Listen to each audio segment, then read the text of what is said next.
Lord of Omens, give me sight beyond sight. Greetings, Starfighter. You have been recruited by the Star League to defend the frontier against Sur and the Kodan Armada. Get ready. Prepare for blast-off. Hey, Doc, we better back up. We don't have enough road to get up to 88. Roads? Well, we're going. We don't need roads. Remember, no matter where you go, there you are. This is 80s Reboot Overdrive Podcast. We were dancing just like Swayze when Jennifer Grey had nose. Oh, how I miss the 80s, but I'm too young to really know.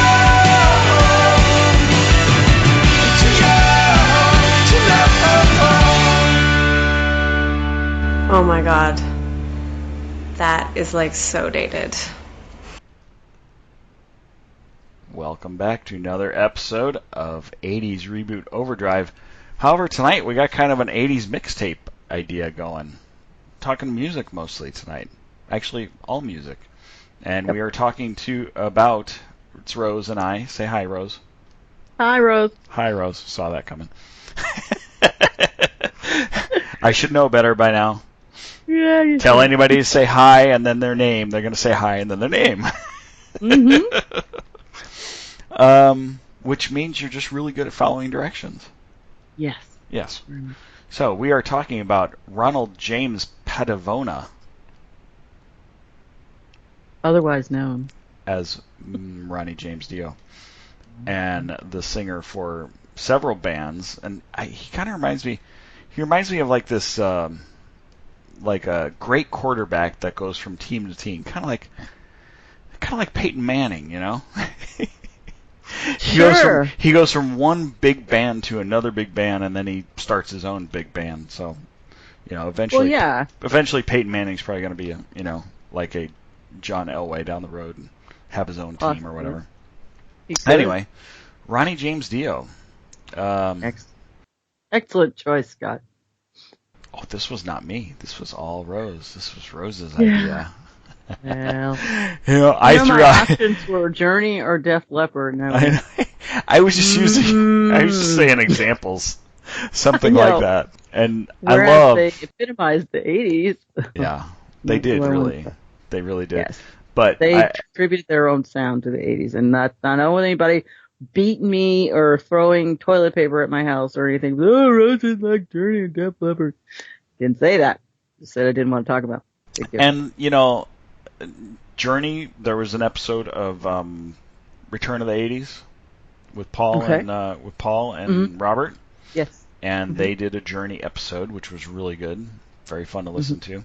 So sometimes, you know, you can overdo it. Don't want to cover somebody else that already somebody else covered pretty well. Honestly, especially since they're part of the 80s league and they help us out. So, I'm very surprised no one's done this one. I was almost expecting you to say no. We've already done him. So here was when I started the 80s mixtape. Yeah. I approached Chris and Tim and Dave too. You know, I said, here's what I kind of want to do, and Dave's like, yeah, it sounds great, have fun. So I approached Chris and Tim and said, here's what I want to do. I want to break down each decade and pick our favorite heavy metal albums from each year and go through the whole decade, and then maybe once in a while we might throw in a metal icon. And we never did that. We were never able to go in and really just pick like one artist and talk about their discography throughout their career. And so when you said Dio, I threw out, like you said, Journey and Def Leppard. You're like, how about Dio? I'm like, oh my gosh, that's a great idea. That's exactly, this kind of right into the genre that I was really talking about a lot with Chris and Tim. Yeah. And Dio is a great pick. We lost him back in 2010 to stomach cancer, and he was still out there doing it like a lot. They were still touring, and so it was pretty impressive that he pushed the limits there, and it's too bad he succumbed to cancer. So anyway, how old was he? 42. 67. 2010. 67 years old. Okay. Which is that's very young nowadays. Nowadays, I was just gonna say. Yeah, it is. So, do you want me to just run down his discography real quick, and then we can kind of talk about some of it as we go on? You can. Don't forget the early years. Oh no, I'm going to mention who he was. I am going to mention, back in 1957 when he was in he was still in school. He started playing trumpet, which I remember. I was reading that. And I'm like, wow, really, that's interesting. And that he attributes his powerful vocals that he has to actually being trained with the trumpet and the proper breathing techniques. That's crazy. Isn't it wild? I would have never guessed. Yeah, but see, you can't just contribute it all to that because, not everybody has those pipes. Either you do or you don't. Now, whereas everyone can sing having the proper training, not everybody can sing like that. No. I don't care how many trumpets you play. Okay, that is he was true. just being modest. That is true. He definitely, and he was a small guy, and I think that's why he ended up in the band that one of the bands that he was in. I think they kind of attributed it to that. So let's start back in 1957 and 58. He was in a band called the Vegas Kings, and then they turned into the Ronnie and the Rumblers. 58, and then Ronnie and the Red Caps for 4 years, 58 to 61, 3 years. And then there was Ronnie Dio and the Prophets for 6 years, 61 to 67. And then this is where I think they started getting the his stature involved, and it was the electric elves, Electric elves, yeah. And then the elves, and then it was just Elf, and Elf was the actual first album release. And I listened to some of this today. I went back into iTunes and I found it, and I listened to some of the samples, and it was really a shock because it's got a very bluesy sound, and almost some of the songs almost had a southern rock sound to them too. I put that on there. I listened to, because I had some input from my husband as well as the research I did online, and his first album, and I didn't even realize this because I'm like, I ain't gonna be able to get all of these listened to today, and I'll just pick one, and Trying to Burn the Sun from 1975, and that was the first album, I didn't even know it, my husband ever bought by Elf, and I just picked three songs randomly. Black Swampy Water definitely had a southern rock feel to it. I mean, most of the stuff did, but a lot of it was just hard rock. But it wasn't original rock, I suppose you would call it. It wasn't the metal that most of us think of Dio. We remember him as. Yeah. And Elf, I was reading that. Oh, sorry. I'll continue on with the bands real quick, and then we'll bounce back into it. So Elf, 1970 and 1975, and then he was recruited by Mr. Richie Blackmore from Deep Purple to do Rainbow. Richie Blackmore's Rainbow for 75 to 79, and then Black Sabbath got a hold of him, and he was with them on and off throughout a couple of 3 decades there. He's 79 to 82, and then 91 to 92, and then 2007 again, and then in the 80s he had his own thing going with Dio, just his self-titled band, and then Hearing Aid, which was a interesting little thing that a lot of the heavy metal bands got into just to help out in different ways. I can't remember what the actual charity was for. I can't remember what it was for. It was like, it was the heavy metal answer to Live Aid and stuff, and Hands Across America and whatnot. Mhm. And then there was the Heaven and Hell tour, which Mhm. I didn't know that was actually Mhm. the name of the band Yeah. during that time. I never Mhm. caught on. I just thought, oh, it's Black Sabbath. No, it wasn't Yeah. really Black Sabbath. They changed their name because Tony Iommi and the rest of the Black Sabbath band was still working with Ozzy, so they were Yeah. Black Sabbath, and with Uh-huh. Dio it became Heaven and Hell. So Right. anyway, so let's go back. How do you want to do this tonight? Do you want to pick like a favorite era, favorite album? I don't know. I think we should just cruise on Okay, well, through. Give some, what opinions about, what we thought of, each entity that that he was part of. Okay, involved him absolutely. in. Yeah, I think that would be great. Okay. So we started talking a little bit about Elf and the Mhm. sound that he came from with Elf, with the definitely a different sound than when he went with Richie Blackmore and Rainbow. Mhm. And I saw that Richie Blackmore liked him because Rainbow or Deep Purple had Elf Yes. open for them several times, Right. Mhm. and so they did small tour dates with them, and Mhm. that's where Rainbow or Richie Blackmore decided to take him on. Now he brought something special in his vocals for sure to every band that he was in, and it's funny when you start looking at the Rainbow stuff, which was all in the 70s.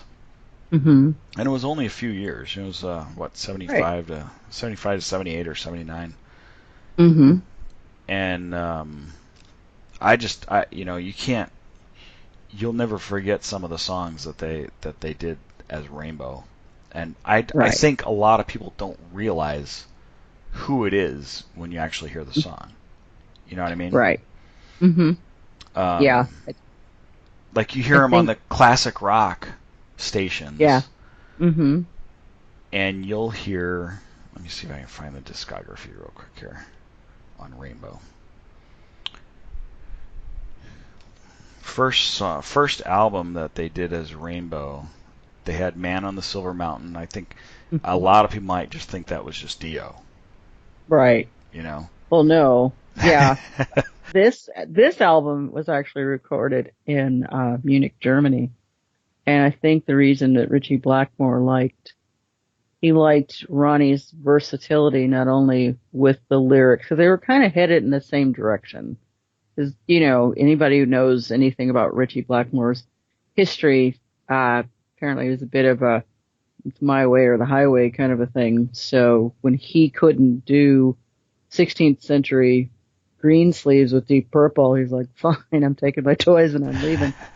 and I'm taking this guy with me, or this band. He actually took the whole band, and then later on, after they did Rainbow, he dumped the other ones and kept Ronnie James. So, but yeah, the bass line on Man on the Silver Mountain was amazing. It was definitely ahead of the time, that's for sure. If you had any kind of speakers in your car, if you were playing that on 8-track, Yeah. blast the neighborhood. Was like, oh my god, my coffee table's moving. But yeah, definitely he brought a lot to the table, and I think Richie Blackmore was looking for that. He was looking for a brand new sound to get him motivated and get out there.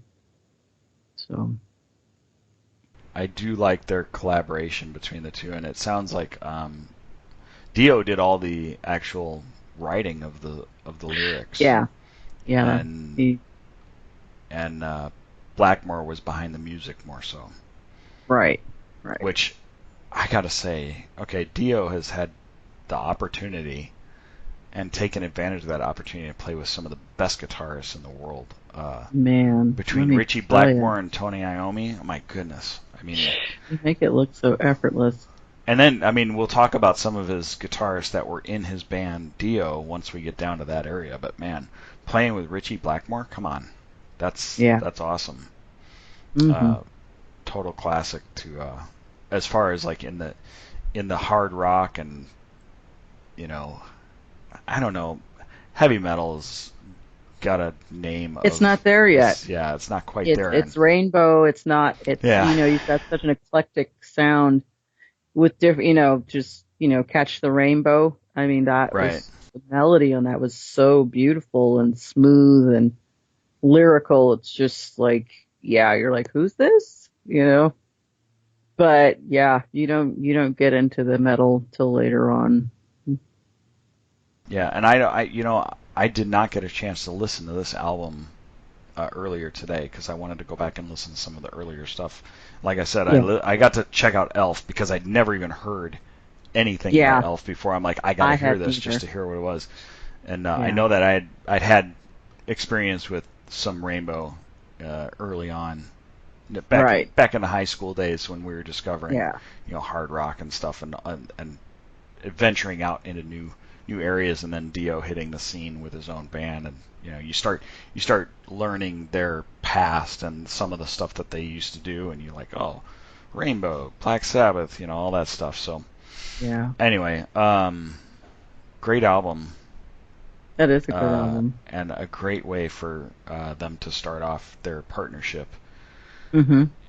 And let's see, what's the next album on this? Rising. Oh yeah, here we go. No, I actually didn't listen to that one. Stargazer's a great song. Yeah. I don't remember this. Wait a minute. I didn't listen to this one today either. So the next one is Long Live Rock and Roll. Everybody knows that song. Mm-hmm. Gates of Babylon, Kill the King. I actually did listen to this, and it was in the background, so I couldn't really dig in. But I do remember some of the sounds and some of the songs that were out back then. Mm-hmm. And then we go into the next album is Down to Earth. Now I believe this is the last album with Dio. Oh no, it's after Dio. So that was their last album, was Rising. Yeah. Or Long Live Rock and Roll. It was the last album before he moved on to Black Sabbath. Right. So. Which was in '79. So. Right. And that was because Ozzy was really loaded, apparently. Yeah, he was having some dysfunctional properties that were occurring in his life. And even for, it's bad when people in the rock and roll business are going, dude, you're like way over the top here. So. Yeah, you've taken it to a new level when you get kicked out of a band like that. Yeah, drinking, doing drugs, and just, being just crazy. So, yeah. I think that was probably a very difficult decision for them to make, but for them to, it's almost like, okay, so here's the scenario. You're in a bar and you're sitting there wondering where you're going to find your next, lead singer, and you see this other guy that you kind of know, but not really. And he's in there looking like, where am I going to find my next band? It's like, you put your chocolate in my peanut butter kind of a thing. And, voila, as they say, and everything's history after that, so it's like, sure, come sing with us. We can do all kinds of awesome stuff. Okay, but I can't stay a long time because I've got aspirations of my own. Yeah. But yeah, definitely. They kicked some ass, though, just at the two albums that they did together. And I'm going to say, I think this is probably my favorite era of Dio. His stuff later on, his well, you want to call it solo career, I guess. Yeah, well, his own band is really it's iconic to the '80s. Mm-hmm. But this first album, Heaven and Hell, is just amazing, isn't it? Yeah. One of the most hard rockin' songs that I hear the beginning of it. I'm like, oh yeah, here we go. Let's get it going. And it's got kind of a mellow opening to the song, but that's Die Young. Oh, that song just kicks butt, man. It's amazing. It does kick butt. And I went ahead I put some liner notes in here, like after I listened to the song. Yeah. And one of my comments I put for Die Young was too early to use the term metal. That is definitely some serious metal. Yeah. Well, I think Black Sabbath at this time was definitely like the step up for the heavy metal sound and the really hard rockin' sound that a lot of people have been influenced by. A lot of bands later on. This is probably like some of the the bands that came around in the late '80s, early '90s, even in the early '80s are like, okay, these people are the ones that inspire me. Yeah. And when I went and saw Heaven and Hell back in 2000, I want to say 2008 or 2009. I can't remember the exact date or year. Yeah. But they were playing all these songs. I'm like, oh my gosh, this was amazing. It was an amazing time for them. I know Lady Evil didn't get a lot of play, but that's a great song too. No. It rocks. Yeah. The song Heaven and Hell is a really powerful song. Like it is powerful. It's very deep. It has a lot more meaning. I mean, you would think it's going to have some meaning with the title, but man, it's really it's deep. It's got some good stuff in it, and the sound of it is just that dun dun dun dun. It's that it's that driving rhythm. Now, on the album, the Heaven and Hell album from 1980, wasn't that a live version of the song? Is that my imagination, or did they put that on intentionally? Or on which one? Which song? Heaven and Hell. The actual title track. I don't know if that was a live version. It doesn't say it's a live version. Because when I went in through YouTube to find it, and they had the full album on YouTube, and I thought, well, I might as well listen to the actual title track first. So I listened to that, and I thought, wow, this is live. And the actual, everything was amazing. The sound quality was pristine. The vocals and music, it's just like no added filler. It was just all raw talent, and it's just, and that song is just, it's pretty amazing. I remember one of the first times I heard it. I was probably only about 17. So it had been out for quite a while, and I was just starting to get really into the harder rock scene. And really getting into a lot of the music. And I wish I could remember which concert it was, but we went to a concert, and how they're always playing music before the concert on the overhead speakers. Well, Heaven and Hell came on, and everybody just went nuts. I'm like, wow, So I nudged my buddy Jim, who was at the concert with me. I'm like, what song is this? I don't recognize it. He's like, this is Heaven and Hell by Black Sabbath. I'm like, wow, that's really awesome. And everybody's just really getting into it. And the crescendo that it builds to throughout the song too, and then in the end where it just picks up the pace and just goes nuts. Yeah, that is so cool. It's awesome. I love that. Neon Nights has always been one of my favorites on this album too. I didn't listen to that one. I listened to Children of the Sea, and I thought the guitars on that was just fabulous. Yeah. Neon Nights. That was their last song for their encores. Really? At the concert that I went to, and as the concert's on, you always got that running list in your head, like, oh, they got to play this, they got to play this, they got to play this. Always, yeah. And I was thinking of the songs that he did with Black Sabbath, not the songs that were Black Sabbath with Ozzy or whatever. Right. And they really did. I don't remember them playing any Ozzy song. They might have played Paranoid, maybe. Yeah. But I'm like, nope. They cannot be done yet. They have not played Neon Nights. There's no way they're going to go off stage without playing Neon Nights tonight. And it was the wrap up song that that they did, Wow. and it was a great show. It was, I mean, Dio was still just belting it out there, man. Oh yeah, Belting definitely. it. So Amazing. let's talk a little bit more about the next album, and then once we get into Dio, I want to hear your story about how you didn't get to see them. Okay. Thanks.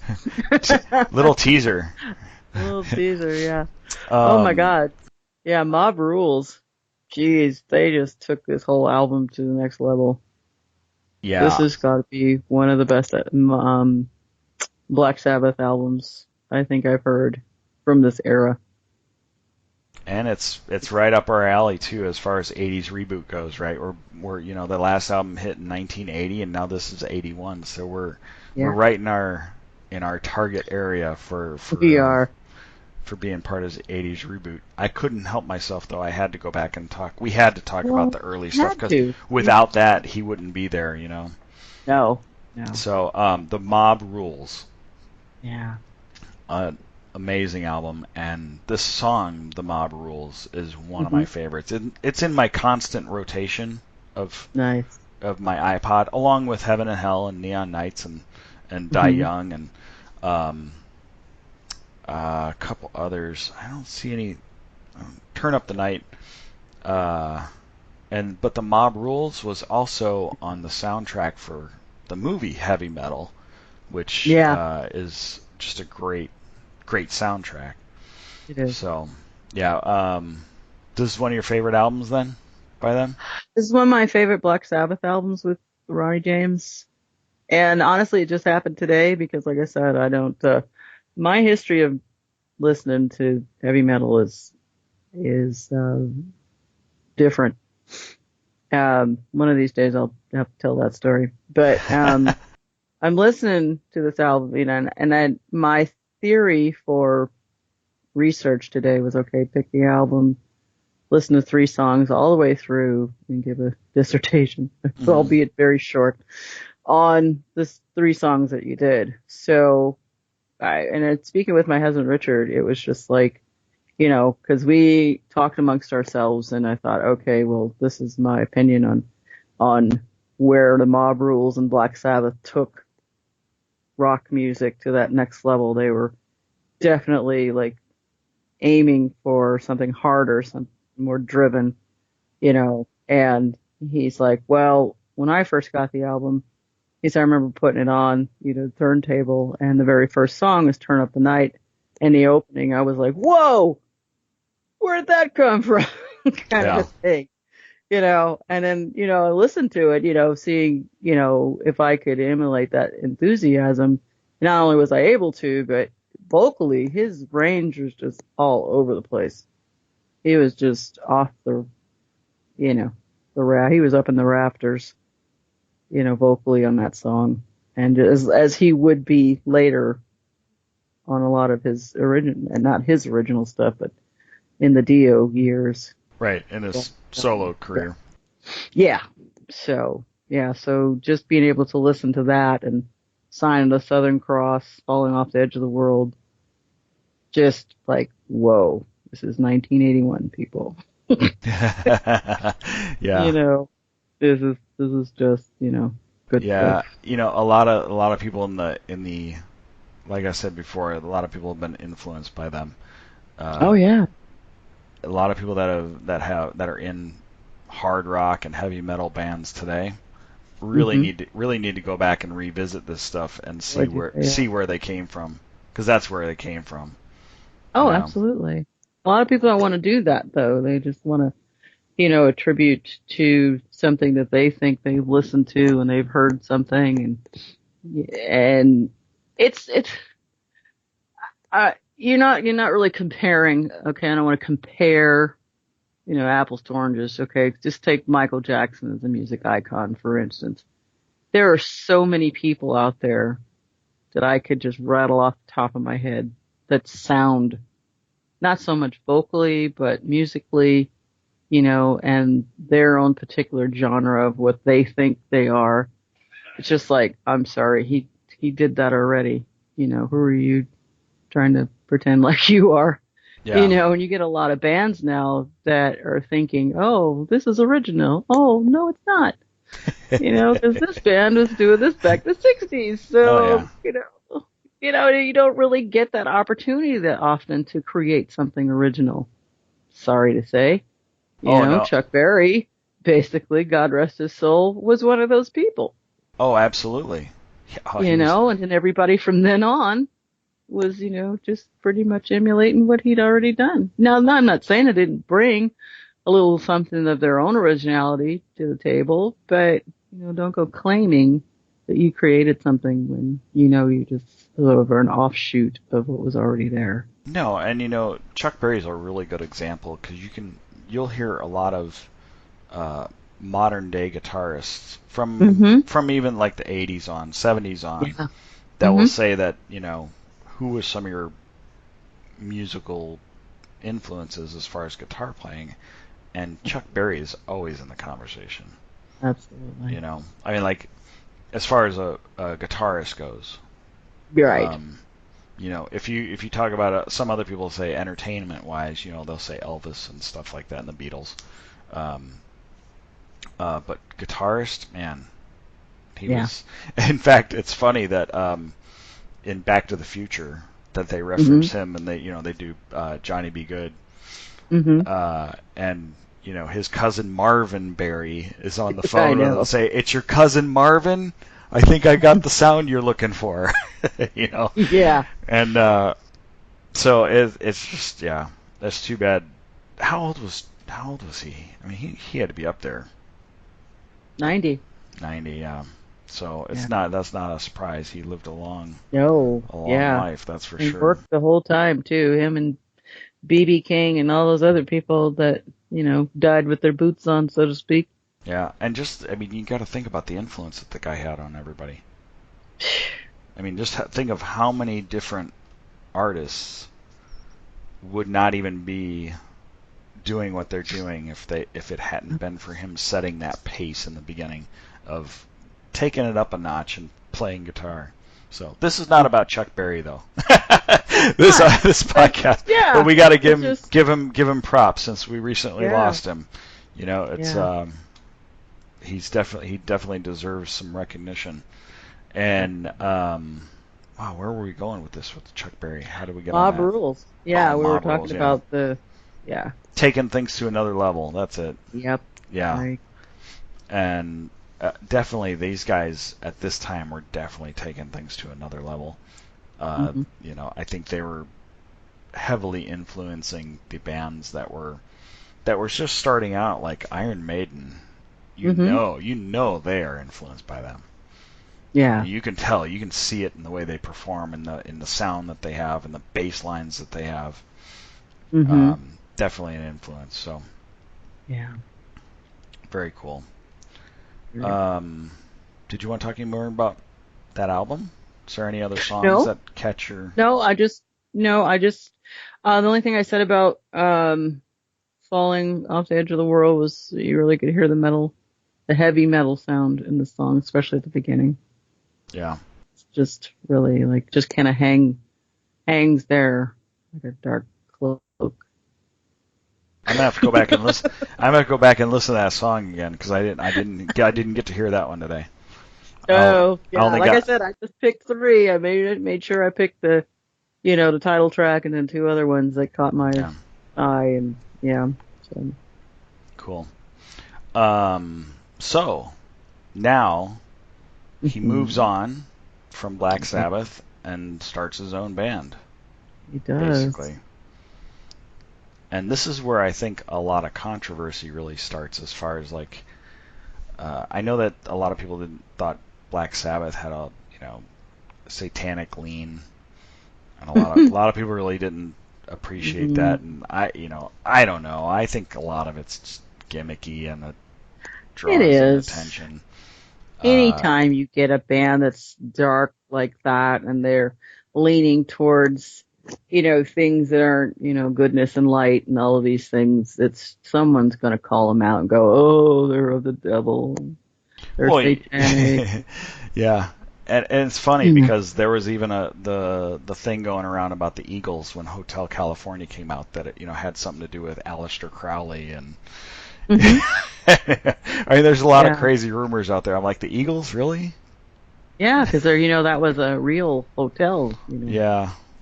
Yeah, and they all went there to do drugs and conjure up evil spirits. Right. I guess.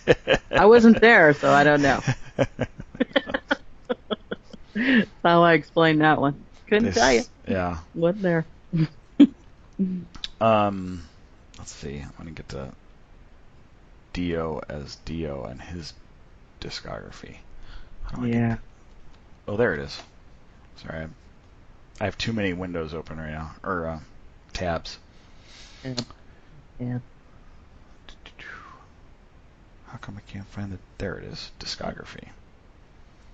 So, 83, he did Holy Diver. 84, Last in Line. 85, Sacred Heart. 87, Dream Evil. And then 1990, Lock Up the Wolves, and it goes on from there. Strange Highways, Angry Machines, Magica, Killing the Dragon, Master of the Moon in 2004. So it was... and then he did a bunch of live albums, too, which I... Yeah, he did like 8.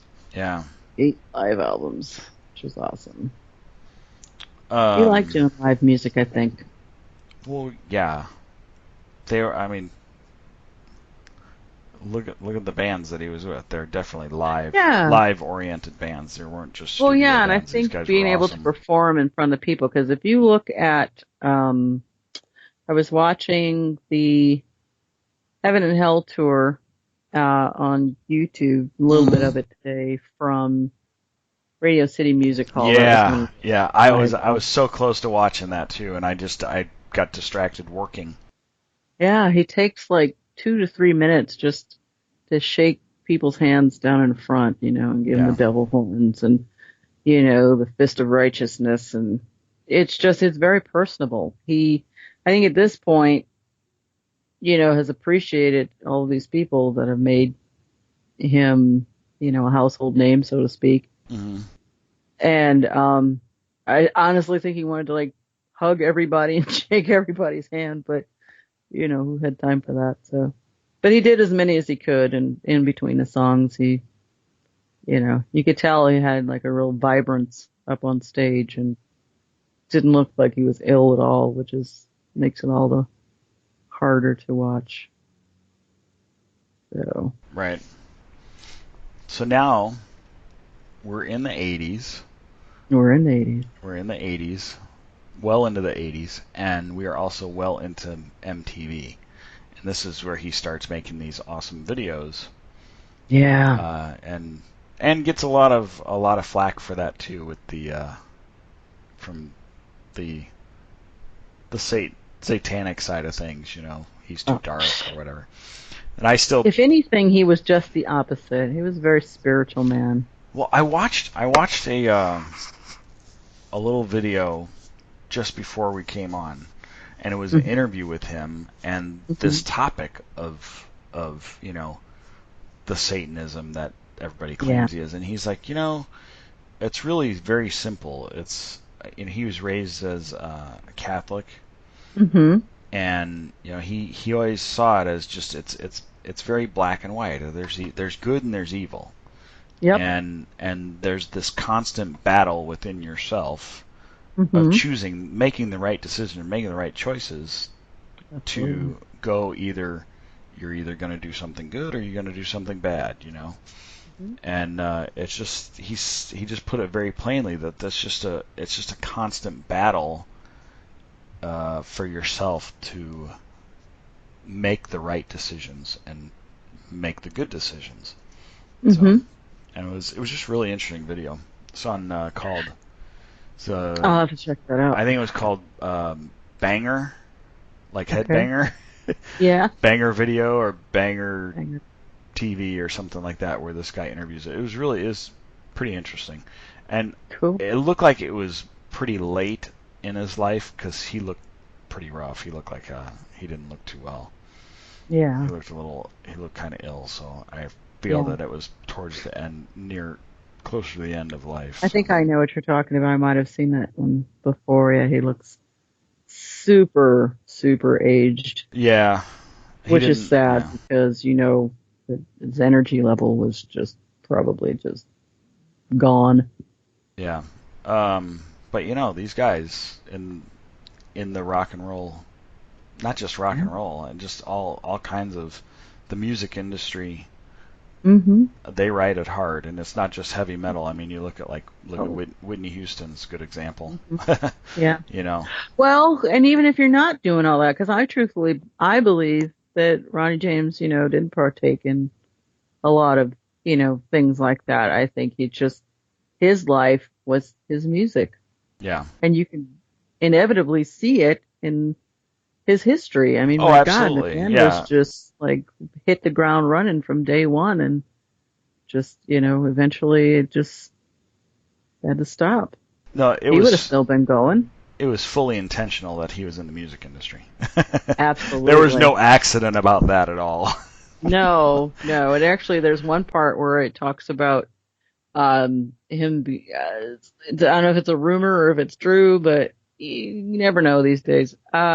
He got a full scholarship to go to Juilliard, and he turned it down because he specifically wanted to do rock music.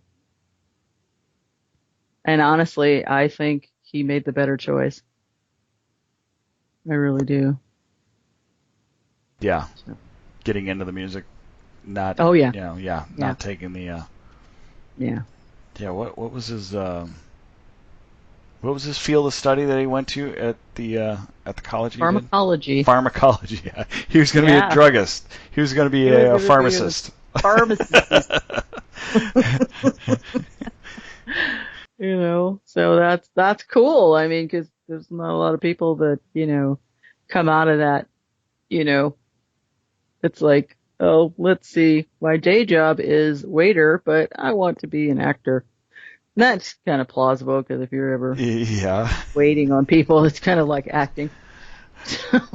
But you're a pharmacist and you want to be a metalhead singer, right? Yeah. Really now picture yourself going to, you know, wherever, Walgreens, CVS, whatever, your local drugstore, walking up to the counter and seeing Dio with his crazy hair. Oh, I know. Handing out your doses of whatever you need that day, your antibiotics or something. What are you giving me? Yeah. The colors. Yeah. Yeah. Yeah. Anyway, wow, back to his albums. We didn't even get to talk about his albums yet on Holy Diver. Dio. I know, Holy Diver, wow. Stand Up and Shout. Such a favorite. Holy Diver. Yeah. Rainbow in the Dark. I mean, in the dark.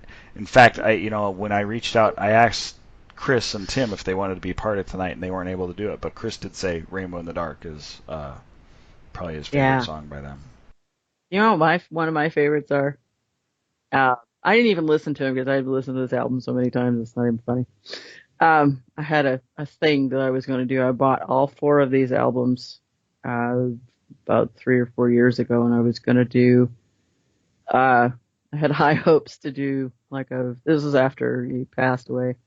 I had high hopes to do like a video kind of dedication to, you know, I was going to talk about each one of the albums and which I liked, and for some reason that sounded really good at the time, and then the more I thought about it, the more work it sounded like it was going to be, and I'm like, I'll get around to it.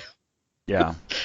Yeah, so I still have them. You know, I listen to Holy Diver, like I said, and Sacred Heart probably more than the other 2, but Holy Diver's my all-time favorite. Gypsy, just the opening to Gypsy. Gypsy's a great song. Screech. It's just like, oh, that is so cool, and you can do that. And Holy Diver, of course, and Rainbow in the Dark, mainly because, you know, it's such a popular, let's call it a mainstream song, but it was pretty popular. I mean, he talks about rainbows a lot. I think, you know, that's like a reference to, you know, spirituality and things like that. But my favorite one was Don't Talk to Strangers. That's a good one too. It is such a life lesson song. Anybody listens to that, I don't see how you can get anything satanic out of it.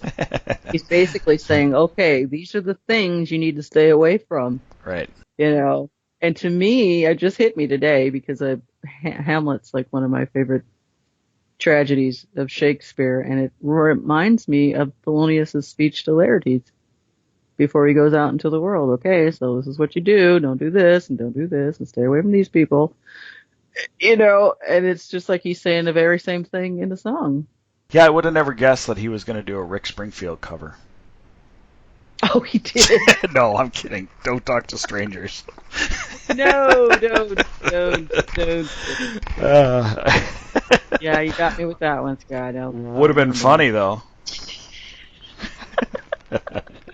It would have been. But no, it isn't. Straight Through the Heart is another great song on this album. And then we were talking about, I mentioned the guitarist that he'd been with. Vivian Campbell. Vivian Campbell is an amazing guitarist. Yeah. He's really, really good. He's been in a few bands, too. He went on to be with Whitesnake later on. Yeah. But what a great...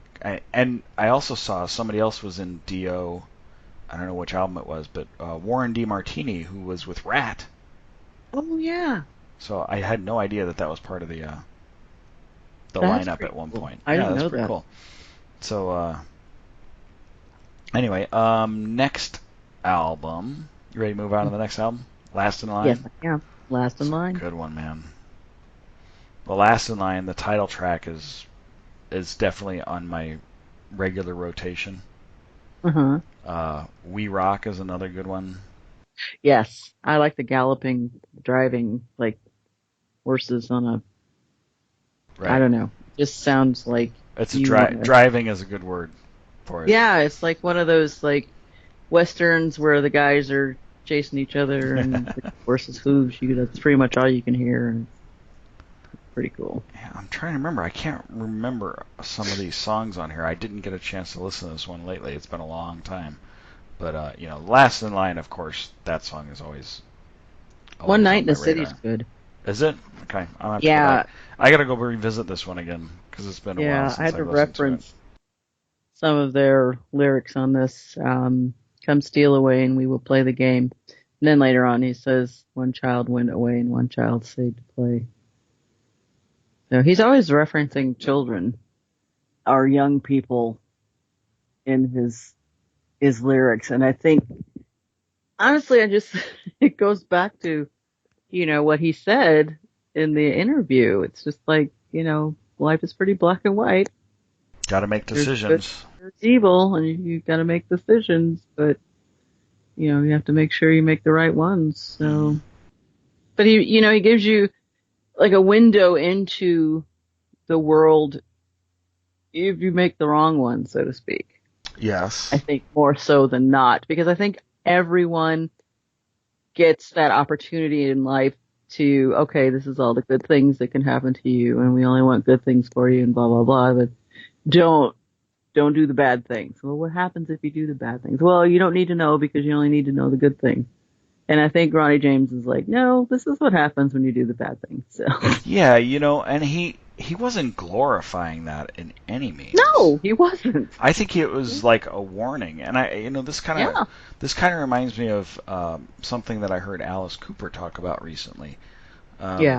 He said, and a lot of people look at him in the same light as Dio and Sabbath and all the heavy metal bands that lean towards the darker image. Mm-hmm. But Alice Cooper was saying, I do this because I'm trying to warn people. Yeah. This is not a pretty picture. When you choose the wrong things, you take that path of darkness. It's not a pretty picture. So, it's like reverse psychology in a way, At least the way I see it, it makes sense that they're trying to warn you about these things. So another album with Vivian Campbell on guitar. So he's definitely surrounded himself with qualified musicians over the years. And his drummer, Vinny, I don't know how to say his last name. Appice, is that it?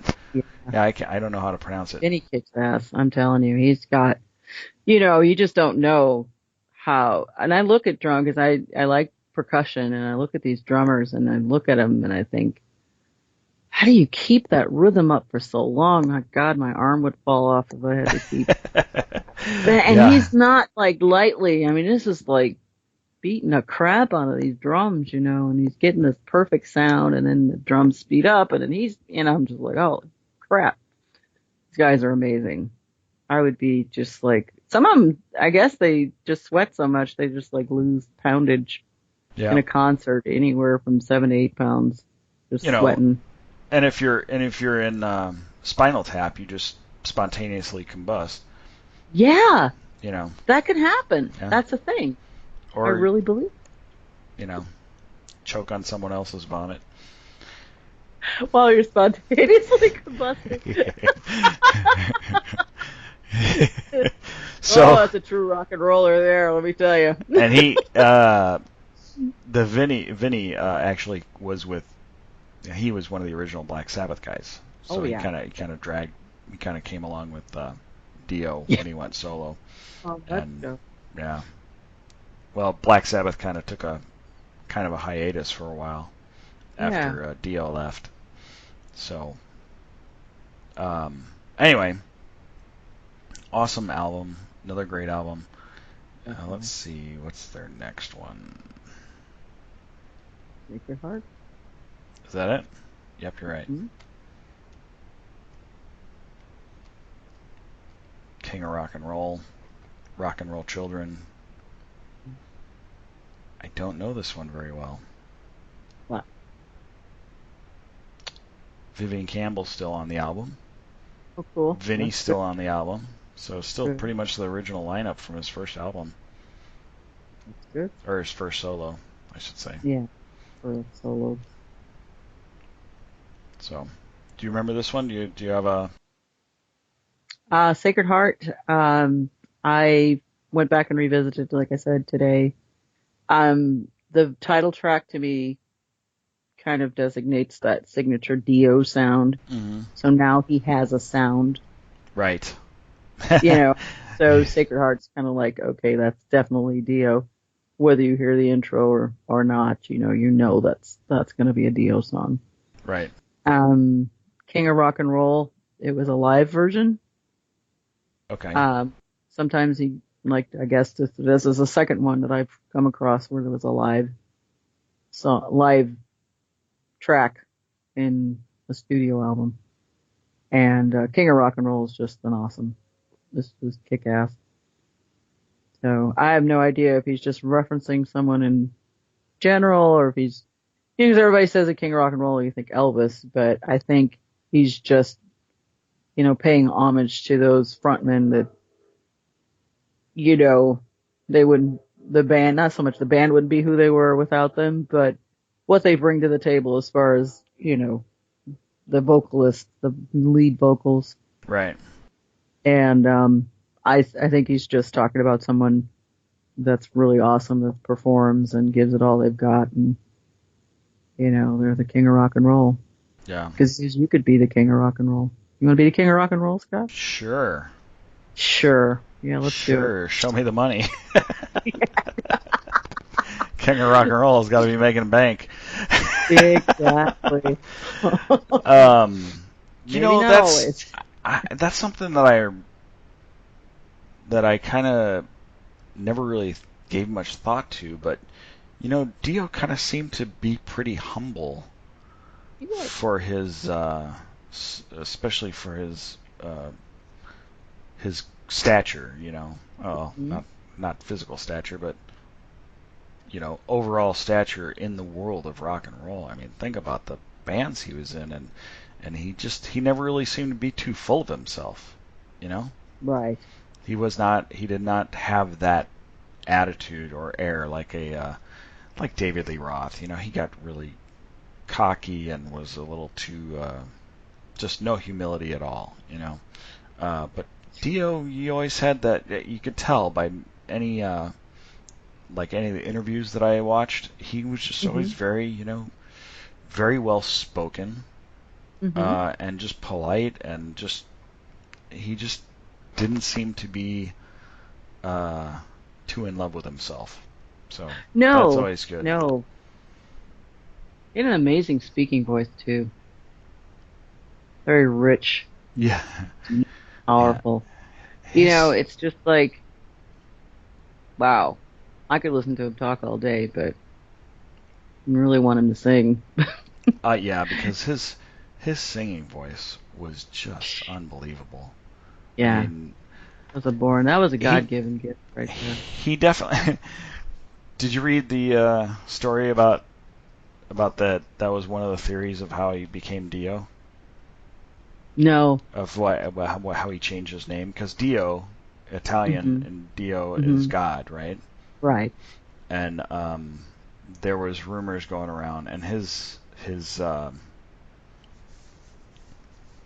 wife, after he had died, debunked that, said that it wasn't true. That his grandmother had said that when he would sing when he was younger as a child, that he had a gift from God, and that's how they came up with the name Dio. Yeah. And she's like, no, that's not how it happened. Well, and it wouldn't surprise me because he, when you read, like I said, you read going back and reading his history, and he was raised an Italian American. Yeah.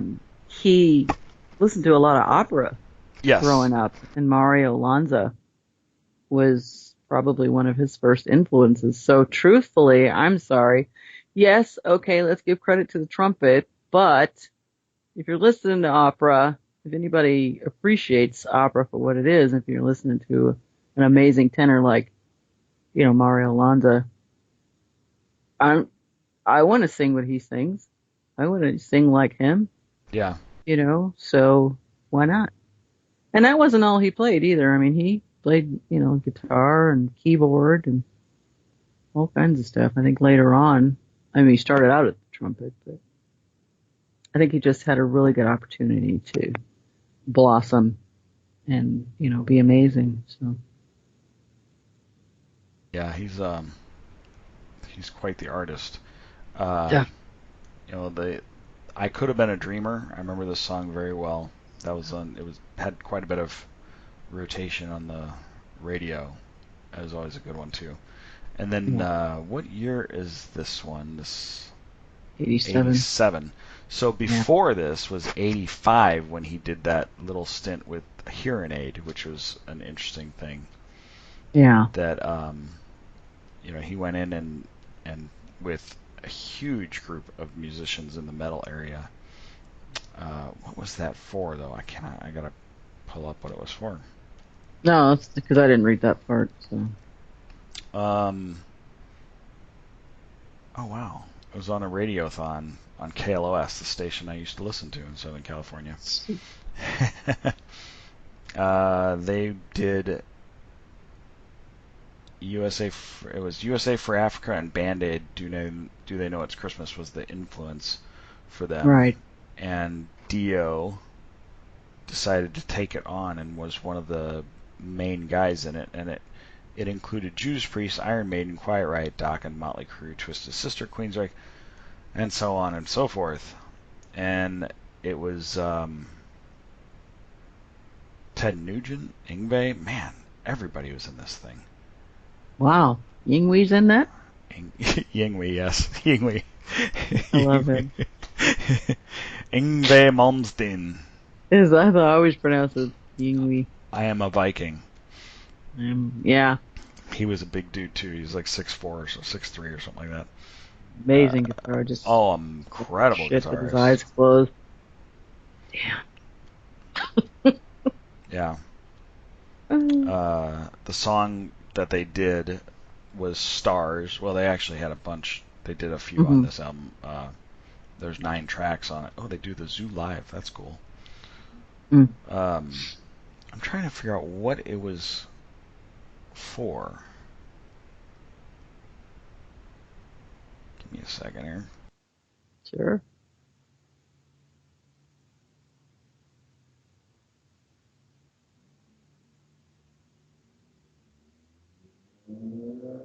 I can't find what it was actually to contribute to. Oh, wow. All right. Well, I'm going to cut that part out. Okay. So anyway, Oops. these guys, and then they go on, and that was 1985. Then they go on to 1987 to do the next album. Yeah. And let's see, what's the next album after that? You got Heaven and Hell is the band after that. Well, yeah, because Did I miss something? I feel like I missed one. Did I miss an album? No, it went into the 90s and the 2000s. Oh yeah, I missed a bunch of albums. Well, I don't know. Yeah, most of those I don't remember listening to a lot of these albums between. I don't think I did either. 90 and until he got back together with Black Sabbath and did the Heaven and Hell tour. Yeah. And like we said earlier, it wasn't really Black Sabbath at that point. They changed the name to Heaven and Hell just so that they could tour that way. And I will say it was a pretty awesome concert, and it was Megadeth opened up for him. Whoa. And I can't remember the other band. Why don't you tell your story? Tell your story. What happened? Why couldn't you see them? Well, a long time ago. My husband is a big metal fan, and we've seen Rush together like 5 or 6 times. And I was watching, I must have been watching like VH1 Classic or Metal Classic or something like that, and I kept seeing all of these entities of Ronnie James Dio, and I'm just like, man, this guy is amazing. And it's like, it'd be so cool to be able to see him live, because I bet you he, kicks ass. And he does. Yeah. I mean, his voice, his vocals were still dead on.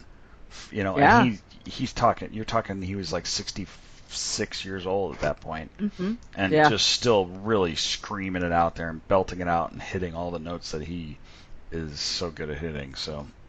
Yeah. So this, it came out that he was ill and was still touring. And they were doing the Heaven and Hell tour. And Richard says, I was able to get tickets for when they come to Seattle. I'm like, no way. He's like, yeah. Like, this is so cool. I can't wait. So about a month goes by, and there's a lot of anticipation involved. And I can't remember how I did it, but I tore my rotator cuff, shoulder. And it was like 2 days before the concert, and I was like in no condition to go like anywhere. As if all I kept thinking was people are getting excited, and if somebody were to bump my shoulder, I would just die, like right there on the spot. From pain mainly, and because I had to like wear it in a sling, and it was just awful. So I told Richard, I said, I don't think I can go. He's like, what? You're not even going to be doing anything. What are you? Seriously? Now I got to find somebody to take a ticket, and I'm just like, I'm sorry, and I'm all hopped up on goofballs for pain, and just like, I think I would really enjoy myself. Sorry. Which is funny because a lot of people love to do that when they go to these types of concerts. I know, it's just like, so what else is new? So yeah, you fit right in.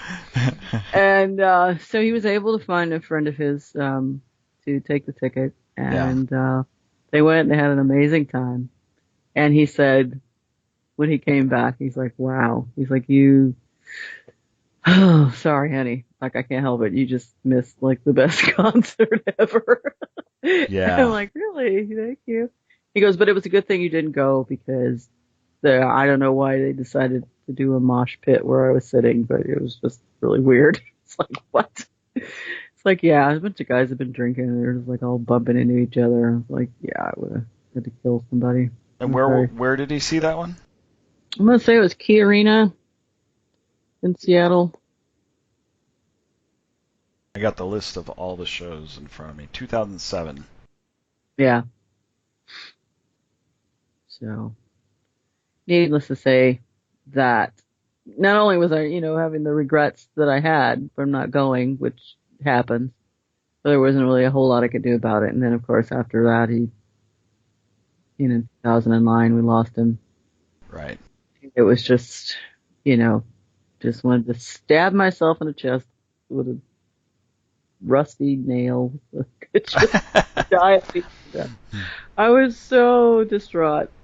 That's too bad. But there wasn't anything I could do about it. So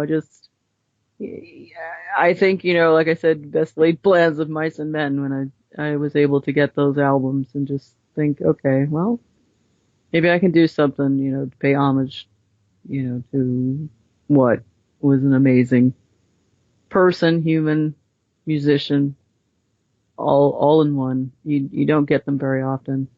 A lot of times you get people who are musically, their abilities are amazing, but their personality sucks. And nice personality. And they're kind of off the rails on the music ability, but he encompassed everything, that made a great person. And, we just lost him too soon. Oh, yeah. And there's tons of people out there that, that there was, and the minute it happened, there was like all these tribute bands that just started coming out of the woodwork, to pay their respects and everything. And then there was like there was a Heaven and Hell. What was it? Because Richard's friend got it for him. There was actually a group of people that got together. It's a tribute to Heaven and Hell. All of these amazing artists did all of this discography, and it's just, and he sent him that for Christmas one year, and it's actually still in the package. He's never opened it or anything. It's just still there. He says he can listen to it anytime he wants to, but he just, it's just one of those things. You just keep it, I guess. I don't know. Gotta see who is in that. I remember this happening right after, within a very short time after he died. They put this together. Yeah. Track listings, Paranoid, Neon Nights. They did a bunch. Actually, it was a tribute to Black Sabbath, but the one that I found here, that can't be right. Let's see. Yeah, it's. I can't find the one that we're actually talking about too. Yeah. I remember hearing that though. Heaven and Hell Dio Tribute. Oh, it's on Facebook. I can find that on Facebook. I know. They're just a they're a tribute band. So yeah. Anyway, so this is something that I wanted to kind of tackle when we were talking about the beginning when I started telling you about the story with Chris and Tim, how we wanted to do these things and do the individual bands, and now we've been able to do one, and it's the Icon series of music. This is awesome. I think we should expand on this and do some more of these, and it doesn't always have to be heavy metal, but of course that's my love is the metal era, which it really surprised me, Rose, when you threw out Dio, because I did not think you were a metalhead at all. I thought you were. I always thought you were the the new wave and. Well, I am. That is definitely the British new wave is definitely my wheelhouse, I have to admit. But to be 80s music girl, there has to be a bit more involved in it than just that. I agree. So I've taken upon myself to expand and be able to research different types of music. I mean, there's just so much going on in the 80s. Just when you think that or you think you know everything, somebody goes, "Hey, did you hear this song? This was back in '82," and it's just like, "What? I don't remember that. When did that happen?" but metal was always one of those things because, like I said, it's a long story. I can't really get into it right now because it'd take another half hour. One of those things that I had to revisit because I was against it in the beginning. Right. When metal, my son, it was a kid thing. My son was coming into his own, and he was listening to like pop music, and then he decided, oh no, this isn't annoying my mother nearly as much as I wanted it to. I'm gonna start listening to metal, and then just really shake her up. And of course, me being Christian mom, I'm like, oh my God, don't listen to that. That's the devil's music. You can't turn it off, and all this stuff. Of course, the albums got harder, and the metal got louder, and it's just like, oh great. And then after he decided, okay, well maybe I'm taking her advantage of my mom's good nature, I'll just start listening to rap, and I'm just like, no, go back to the metal, no, please. The metal is fine, God will forgive you, it's just acting out, it's just like, oh my God. So many nights, and just like, you sure you don't want to listen to Ozzy just one more time? Who's this guy again? Tupac? I don't know. Yeah. Sounds like a nice kid, but I don't know. He's got a lot to say. Violently and with lots of swear words. Yeah. Hey, let me do a quick shout out. I put it out there on Twitter shortly before we came on, and we got a couple of people, and I said, Chris from Mixtape Show with me, definitely said Rainbow in the Dark, and then Jennifer, and she's at Fluttershy82, cool, says, too many. My personal favorites are The Last in Line and Straight Through the Heart. Nice. So, a couple good mentions there that we covered. So I think we covered pretty much up through the 80s, and that about does a lot of it for me. And then, the revisited with the Heaven and Hell. Yeah. Just ties it all in. Yeah, it really does. It brings you back to mostly this late 70s and 80s of what early 80s when they were together.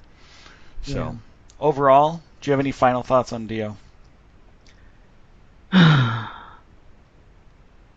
Yeah, I think that was it. That was it? Just okay. Big, deep, heavy big sigh. Yeah. That he's not still out there belting out. Yeah. Miss him.